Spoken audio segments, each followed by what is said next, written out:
ఒక సామాన్యుడిగా నేను రెవెన్యూ వ్యవస్థ లోపాలని ఎత్తి చూపాల్సిన అవసరం ఈ వ్యవస్థ నాకు కలిగించింది. గత 12 సంవత్సరాలుగా నేను అనుభవిస్తున్న క్షోభ మరెవరూ అనుభవించకూడదని, ఇది ప్రభుత్వం దృష్టికి చేరేలా మనం అందరం ప్రయత్నించాలని ఈ రెవెన్యూ వ్యవస్థలోని లోపాలని మీ ముందుంచుతున్నాను.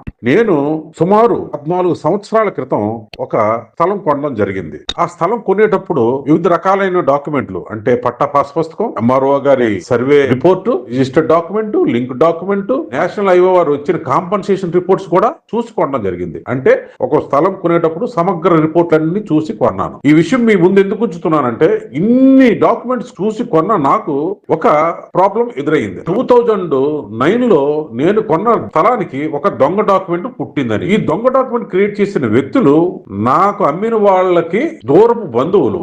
రెవెన్యూ వ్యవస్థ ఎంత లోపభూయిష్టంగా ఉందన్న విషయం మీకు ఈ రోజు చెప్తున్నాను. ఒక ఎంఆర్ఓ ఈ దొంగ డాక్యుమెంట్ క్రియేట్ చేసిన వ్యక్తులకు ఇచ్చిన పట్టా పాస్ పుస్తకాన్ని ఆధారంగా చేసుకుని మన సబ్ రిజిస్టర్ ఆఫీస్ లోని 2008 లో దొంగ డాక్యుమెంట్ క్రియేట్ చేశారు. వాళ్ళు అమ్మిది 10.5 సెంట్లు అయితే వాళ్ళు రిజిస్టర్ చేసుకున్నది 21 సెంటు. వాళ్ళకి తాతలు తండ్రుల వాళ్ళు వచ్చిన ఆస్తే అంత లేదు, కానీ 21 సెంటుకి డాక్యుమెంట్ పుట్టింది. అంతటితో ఈ ఆశబోతుల యొక్క ఆస్తి తీరలేదు. 2009 వచ్చేసరికి 42 సెంట్లకి దొంగ డాక్యుమెంట్ మరో క్రియేట్ చేసి అది జీపీ కమ్ సేల్ చేశారు వేరే వ్యక్తులకి.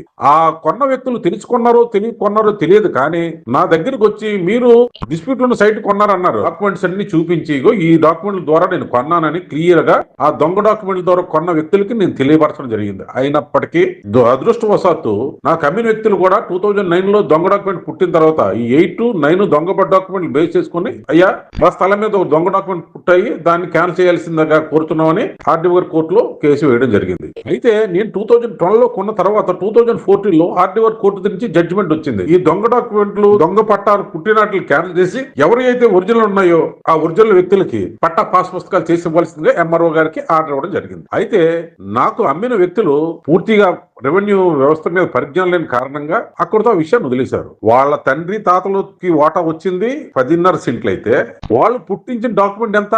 ఫస్ట్ టైము గిఫ్ట్ డీడ్ గా 21 సెంట్లు, దానికి అనుబంధంగా 2009 లో 42 సెంట్లకి దొంగ డాక్యుమెంట్ పుట్టించారు. లేని స్థలము అంటే అక్కడ సుమారు 32 సెంట్ల స్థలం మాత్రం ఉంది. అంటే 42 సెంట్ల స్థలం ఒరిజినల్ గా ఆ సర్వే నెంబర్ ఉండేది. ఇప్పుడు 2002 లోనే NH5 10 సెంట్లు తీసుకొని దాని కాంపన్సేషన్ గా నాకు అమ్మిన వాళ్ళకి కాంపన్సేషన్ కూడా ఇవ్వడం జరిగింది. ఇవన్నీ తెలియని ఈ దొంగ డాక్యుమెంట్ పుట్టించిన వ్యక్తులు 42 సెంట్లకి దొంగ డాక్యుమెంట్ రిజిస్టర్ చేయడం జరిగింది.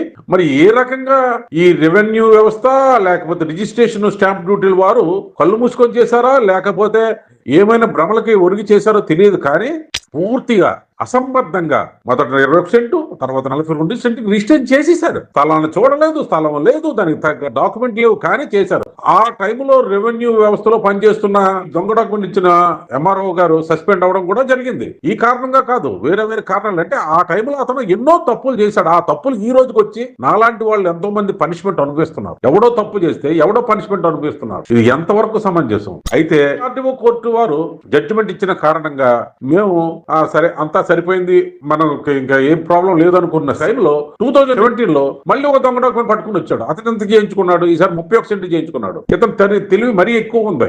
ఎందుకంటే అక్కడ 32 సెంట్లు ఉంది, మొదటిదేమో 21 సెంటు, ఆ తర్వాత 42 సెంట్లు, ఇప్పుడేమో 31 సెంట్లు చేసుకుని వచ్చాడు. అంటే ఒక స్థలం మీద ఒరిజినల్ డాక్యుమెంట్ ఒకటి పుడితే దొంగ డాక్యుమెంట్లు 3 పుట్టాయి. ఇవన్నీ కూడా ఇంకా సరిపోదని నేను ఇమ్మీడియట్లీ నా ఆధీనంలోకి వచ్చిన తర్వాత స్థలం నేను అక్కడ కరెంటు, వీకెండ్ ల్యాండ్ ట్యాక్స్, మిగతావన్నీ చెల్లించుకొని విఎల్టీ కూడా కట్టి నేను నా స్థలంలోని జీవిస్తున్నాను. అయితే ఈ 2017 లో మరొక వ్యక్తి ఈ దొంగ డాక్యుమెంట్ బేస్ చేసుకున్న స్థలంలోకి వస్తే అతని మీద ల్యాండ్ గ్రాపింగ్ కేసు కూడా పెట్టడం జరిగింది పోలీసు వారి సమక్షంలో, పోలీసు వారి సహకారంతో. ఈ విషయంలో పోలీసు వ్యవస్థ నాకు న్యాయం చేసిందని చెప్పాలి. అయితే 2014 లోని ఆర్డీఓ కోర్టు ఇచ్చిన తర్వాత మళ్ళీ వాళ్ళు జేసీ గారి కోర్టుకు వెళ్ళారు. 2014 లో కేసుకి వెళ్ళిందని 2024 వరకు, అంటే 10 సంవత్సరాలు ఒక వ్యక్తిని మానసికంగా న్యాయం చేయడంలో ఈ రెవెన్యూ వ్యవస్థ ఎంత లోపభూయిష్టంగా ఉందో చెప్పాలంటే, నా ఫైల్ ఎప్పుడు కేసుకు వచ్చేది కాదు, ఎప్పుడు పెండింగ్. నాకు తెలిసి 2004 నుంచి 2024 వరకు సుమారు 5 నుంచి 6 జేసీలు జాయింట్ కలెక్టర్ మారారు, కానీ నాకు ఏమాత్రం న్యాయం జరగలేదు. జరగకపోగా ఈ తలనొప్పితో నేను ఉంటుంటే 2017 లో రిజిస్టర్ చేసుకున్న వ్యక్తి మాట్లాడితే స్థలంలోకి రావడం, భయభ్రాంతులు చేయడం, ఇంకా నేను తట్టుకోలేక సీసీ కెమెరాలన్నీ పెట్టి మళ్ళీ కంప్లైంట్ ఇవ్వడానికి వెళ్తే ఆ టైంలో పోలీసు వారు అతని మీద ల్యాండ్ గ్రాబింగ్ కేసు మళ్ళీ రౌడీ షీట్ కూడా ఓపెన్ చేశారు. రౌడీ షీట్ ఓపెన్ చేసిన తర్వాత కూడా అతను ఆగడాలు ఏం పెద్దగా తగ్గలేదు. అతను మళ్ళీ కోర్టుకు వెళ్ళి ఆ రౌడీ షీట్ తీయించుకున్నాడు, మళ్ళీ మామూలే. అయితే దురదృష్టవశాత్తు అతని యొక్క రౌడీజానికో లేదంటే అతని యొక్క ప్రజలకో నేను తట్టుకోలేక ఇంకా లాభం లేదని కమిషనర్ గారు కూడా వెళ్ళి కంప్లైంట్ ఇవ్వడం జరిగింది. అయితే నాకు కమిషనర్ గారు కూడా కూర్చోబెట్టి క్లియర్ గా చెప్పడం జరిగింది, ఇంకా అతను మీ సైట్ లోకి రాడు. అతను కూడా పిలిచి వార్నింగ్ ఇవ్వడం జరిగింది. కమిషనర్ గారు డిఎస్పీ గారు చెప్పారు, డిఎస్పీ గారు అతను పిలిచి వార్నింగ్ ఇవ్వడం జరిగింది. నువ్వు సైట్ లోకి వెళ్తే నీ మీద ల్యాండ్ గ్రాబింగ్ కేసు ఉంది, నువ్వు సైట్ లోకి వెళ్తే నువ్వు దాన్ని తగ్గ పనిష్మెంట్ అనుభవిస్తావు అని చెప్పడంతో ఆ రోజు నుంచి ఈ రోజుకి వచ్చి మళ్ళీ సైట్ లోకి రావడం మానేశాడు. కానీ 2024 జనవరి 1వ తేదీన విశ్వనాథ్ గారు అనే ఒక మహానుభావుడు జాయింట్ కలెక్టర్ గా వచ్చి ఆయన నాకు న్యాయం చేసి ఈ కేసుని క్లియర్ చేయండి అని ఎంఆర్ఓ గారికి ఆర్డర్ ఇవ్వడం జరిగింది. ఎంఆర్ఓ గారికి ఆర్డర్ ఇస్తే ఎంఆర్ఓ గారు చుట్టూ నేను తిరగడం మొదలెట్టాను. ఆఖరికి 2025 నాకు ఆర్డర్ ఇవ్వడం జరిగింది. ఇంక మీ సైట్ లో మీరే ఉండొచ్చు, ఇతనికి ముటేషన్ చేయించండి, ముటేషన్ చేయిస్తే ఇతను సైట్ లో ఉంటాడు, వేరే వాళ్ళకి ఎవరికి ఈ సైట్ లో సంబంధం లేదని క్లియర్ గా ఎంఆర్ఓ గారు నన్ను ఎదురు ఎక్స్పర్ట్ కూడా పిలిచారు. ఎక్స్పర్ట్ ఎప్పుడు ఎస్కేప్ అవడానికే ట్రై చేసేవాడు. ఎందుకు ఎస్కేప్ అవ్వడానికి ట్రై చేసేవాడు?